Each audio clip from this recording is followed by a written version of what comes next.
Então, o quê? Ah, entrou, tá aqui. Caso nem se cruza. É exatamente essa situação. Tá aqui os parentes dela, né? Pode. Aqui os parentes dela e o médico, eles ingressaram com um pedido na justiça para justamente poder dar fim ao sofrimento dela, mas o próprio advogado que foi contratado, foi designado para defendê-la, recorreu da decisão, fazendo com que o Estado não reconhecesse a possibilidade dela pleitear a eutanásia. Pode passar. Aqui nós temos um terceiro tipo de paciente, que é o paciente consciente, mas incapaz, que são os casos dos pacientes com Alzheimer. No caso que a gente viu aqui no filme, a paciente ela ainda tinha um certo grau de consciência, e por isso ela tomou a atitude de, através da sua própria autonomia, dar fim à sua vida. Já pacientes em estágio elevado de Alzheimer já não têm esse grau de consciência.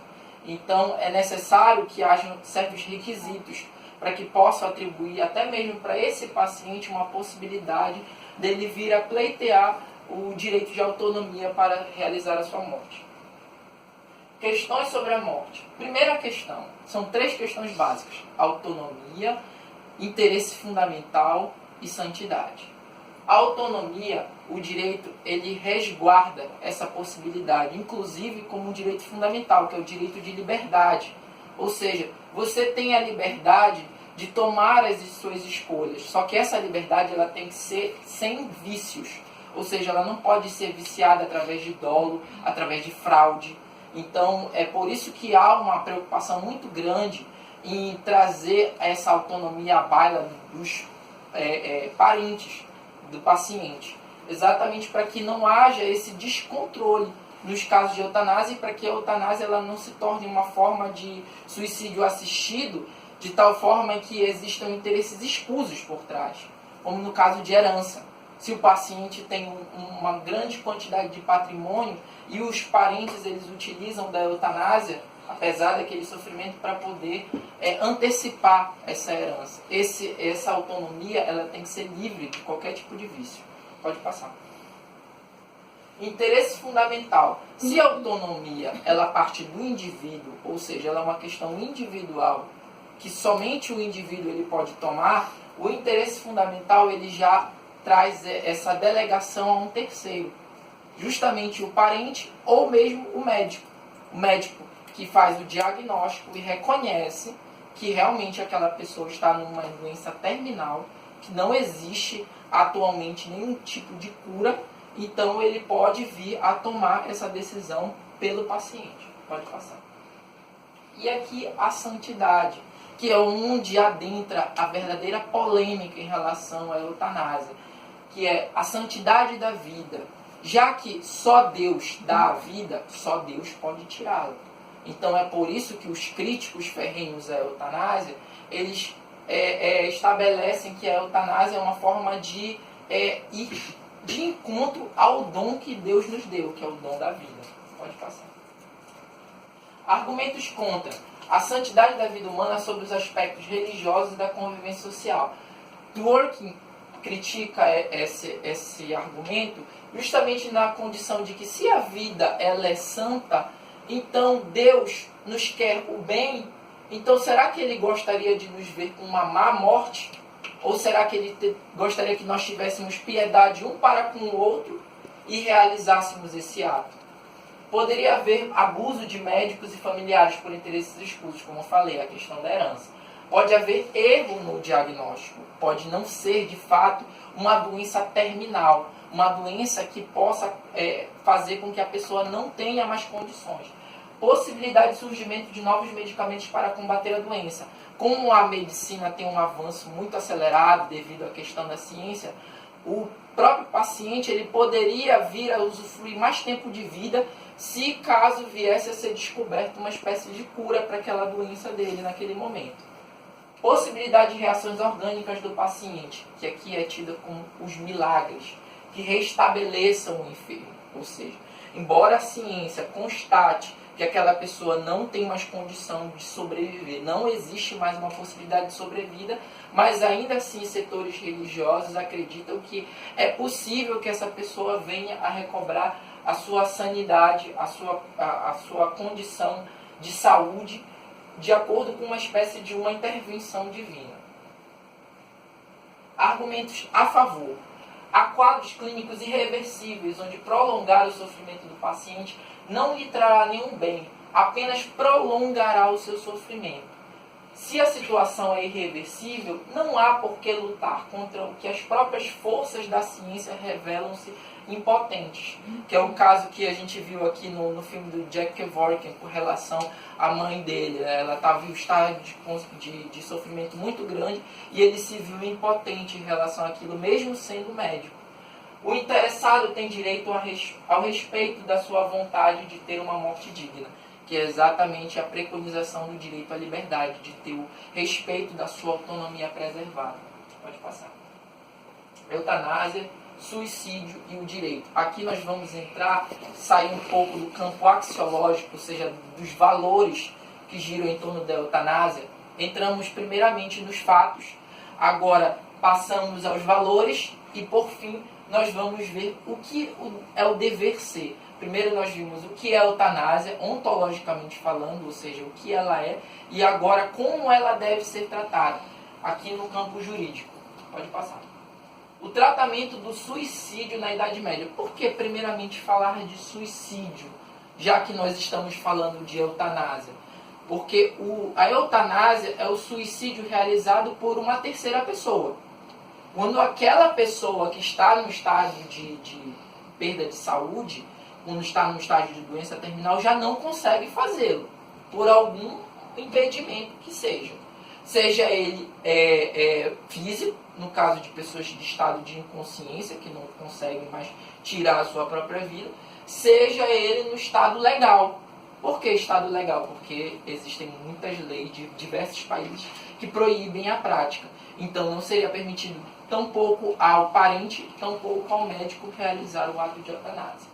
Então o suicídio na Idade Média. O suicídio na Idade Média ele era visto como um ato criminoso, tanto daquele que participa do ato, quanto daquele que tenta consumar o ato. Se te matares, és um pecador. Se propositadamente terminares a tua vida, és uma pessoa má e vais para o inferno sofrer durante toda a eternidade. Paulo César Busato, o jurista brasileiro, ele traz aqui no livro dele, Direito Penal, uma forma de punição que era realizada na época da Idade Média, para melhor ilustrarmos essa situação. A legislação medieval previa a punição que teoricamente é dirigida ao próprio suicida. Ou seja, mesmo que o suicida ele realizasse o intento de exterminar a sua vida, ele ainda assim ia ser punido. Ou seja, a punição a um cadáver. Hoje em dia nós temos um crime para isso, que é o crime de violação do cadáver. E não apenas nos casos em que o intento falhava, mas também impondo sanções dirigidas ao corpo, ao cadáver e ao patrimônio do suicida. As ordenações de São Luís fazia-se o processo ao cadáver do suicida perante o juiz competente. Esse juiz competente, para conhecer dos homicídios e seus bens, eram confiscados. Em algumas cidades, o cadáver do suicida, segundo os estatutos, deveria ser suspenso pelos pés, esse cadáver ser arrastado pelas ruas, com o rosto voltado para o chão. Os nobres que se suicidassem eram declarados plebeus. Ou seja, o suicídio era um ato tão atentatório à própria honra da pessoa e à honra dos demais, que era tido na religião católica, essa imposição, que até mesmo quando você morresse, você iria reduzir a qualidade do seu estado social. Você deixaria de ser um nobre e passaria a ser um plebeu. Eram declarados plebeus incorrendo em degradação. Quebravam seus escudos e demoliam-se os seus castelos. Na legislação europeia, agora vamos fazer um passeio sobre como as legislações internacionais abordam a temática da eutanásia. Na legislação europeia, na Grã-Bretanha, era crime o suicídio e a tentativa deste até 1961. Após, apenas continuou sendo crime o suicídio assistido e a eutanásia. Qual é a diferença entre o suicídio assistido e a eutanásia? O suicídio assistido, ele é a participação no suicídio, através de induzimento, instigação ou auxílio ao suicídio. Nós temos uma tipificação no Código, que é o artigo 122, que ele traz exatamente esse crime. Existem 3 verbos: induzir, instigar e auxiliar. Esse é o suicídio assistido. É aquele em que a pessoa auxilia o suicida a realizar o intento. Já a eutanásia, ela já tem esse caráter de valor moral e social. Ou seja, além de realizar o intento, existe um motivo para realizá-lo. Não é meramente um motivo escuso, mas um motivo nobre. Mas mesmo assim, na Inglaterra, na Grã-Bretanha, é visto como um crime. Na Escócia, podem, em alguns casos, correr um risco maior de ver-se acusados de assassinatos. Mesmo em caso de eutanásia, a eutanásia ela não é vista de forma separada ao suicídio assistido. E ela nem sequer é vista como um suicídio, mas sim um homicídio. Na França, em 24 de junho de 1991, o Comitê Nacional Francês de Ética Médica condenou expressamente qualquer reforma que permitisse aos médicos praticar a eutanásia por solicitação do paciente. Ou seja, na França também a eutanásia é um ato proibitivo. Na Alemanha, Dinamarca, Itália, Noruega e Polônia, a eutanásia é classificada não como um homicídio intencional, ou seja, aquela pessoa que está cometendo o ato de eutanásia tem a intenção deliberada de tirar a vida da pessoa. Não, mas um homicídio a pedido, ou seja, ele só faz porque o próprio paciente requisita, o próprio paciente demanda aquele ato, resultando a uma pena mais branda. Na Alemanha, por exemplo, de 6 meses a 5 anos de prisão. Na Dinamarca, a pena nem de prisão é uma pena de detenção simples, porque aqui prisão a gente entende como reclusão. Já a detenção já é uma prisão mais branda. Detenção simples de 60 dias a 3 anos. Pode passar. Na Holanda e na Bélgica, se naqueles países europeus havia uma proibição, já nesses 2 países, Holanda e Bélgica, já há uma permissividade. Eles já têm um caráter mais progressista em relação ao seu entendimento legal. Na Holanda é permitida e foi o primeiro país a adotar a prática, desde que observadas as diretrizes sancionadas pela prática judicial. Ela foi adotada no ano de 2000. Manda que os pacientes terminais adultos façam pedido voluntário e substancioso para morrer em face da perspectiva de uma doença incurável e penosa. Os médicos devem informar os pacientes sobre chances futuras e devem chegar à conclusão inquestionável de que não há alternativa para a cura. O método legal é a injeção letal. Já na Bélgica, a lei sobre a eutanásia permite que os médicos tirem a vida dessas pessoas sem serem processados. Não há uma forma específica de realizar o ato. Pode passar. Nos Estados Unidos, é permitida a eutanásia em alguns estados, porque nos Estados Unidos tem uma questão singular. Cada estado legisla de uma forma diferente, como se cada estado fosse uma espécie de país. Em alguns estados é permitida desde que obedeçam 2 requisitos básicos, quais sejam testamento de vida e procuração para a tomada de decisões em questões médicas. O testamento ele vai ser um documento no qual vai estipular certos procedimentos médicos que não devem ser utilizados para manter o signatário vivo, ou seja, a distanásia. Procurações para a tomada de decisões em questões médicas. Documentos que indicam uma outra pessoa para tomar decisões de vida e de morte em nome do signatário, quando ele já não tiver condições de tomar. Aí, para finalizar, vamos ver o tratamento jurídico penal da eutanásia no Brasil. No Brasil, continua sendo crime prevista no artigo 137, que é a omissão de socorro, no 121, parágrafo 1º, que pode vir a ser considerada não uma omissão de socorro, mas um homicídio privilegiado, por relevante valor moral e social, isso a depender da interpretação do juiz. É o juiz que vai ter que analisar de caso a caso. E também pode ser considerado uma espécie de auxílio ao suicídio, que é o artigo 122. Pode passar. Existe um anteprojeto de um novo Código Penal que foi passado no Congresso Nacional em 2012, que traz a tipificação do crime eutanásia, tendo em vista que nós ainda não temos essa tipificação. A gente utiliza outros crimes para tipificar a eutanásia, ou seja, para considerá-la como crime. A eutanásia Artigo 122, matar por piedade ou compaixão, tem que haver essa característica, um móvel do agente. Paciente em estado terminal, imputável e maior, ou seja, você não pode realizar a eutanásia em menores de idade, menores de 18 anos. A seu pedido para abreviar-lhe sofrimento físico insuportável em razão de doença grave. Ainda assim continuará sendo crime, pena de 2 a 4 anos. Parágrafo 1º. O juiz deixará de aplicar a pena avaliando as circunstâncias do caso, bem como a relação de parentesco ou estreitos laços de afeição do agente com a vítima. É uma exclusão de licitude. E ainda há mais uma nova exclusão de licitude. Não há crime quando o agente deixa de fazer uso de meios artificiais para manter a vida do paciente em caso de doença grave e irreversível.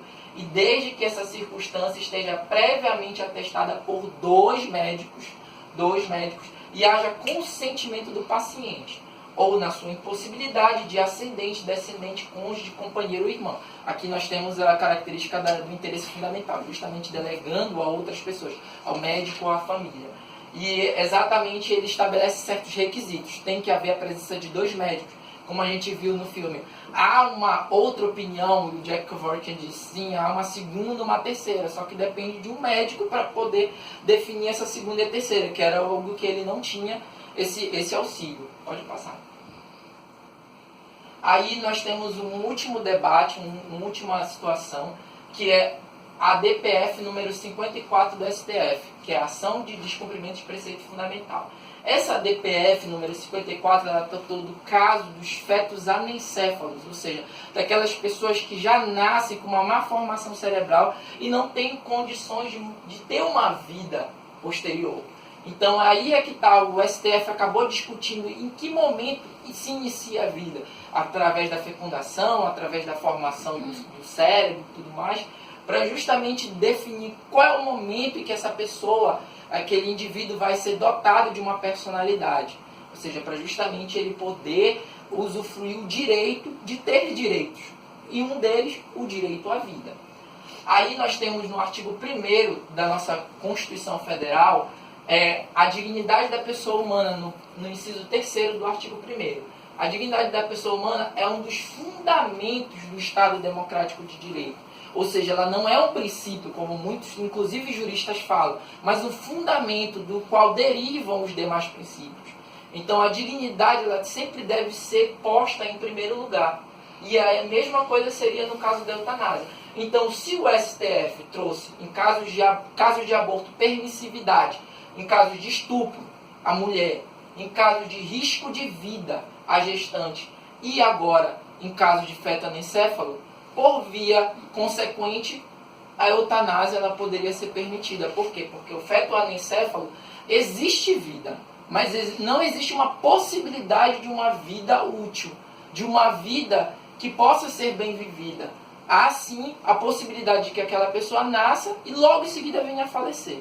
Então, para exterminar aquele sofrimento da família e do próprio ser, é permitido o aborto. Então, se por compaixão aquela vida que veio mal formada é realizada essa permissividade, também poderia ser realizada a permissividade no ato da eutanásia, cometido inclusive por pessoa interposta, que é a questão que fica o grande debate que ainda não foi pacificado pelo Tribunal Brasileiro e por isso a gente ainda nem sequer tem essa tipificação, mas está sendo prevista no anteprojeto do novo Código Penal e se ele for aprovado nós já vamos ter essa modalidade de delito que é a eutanásia, que seria, no fim das contas, um insulto à vida ou seria uma forma de preservar a autonomia do indivíduo, de dar dignidade, de proporcionar a boa morte. Muito obrigado.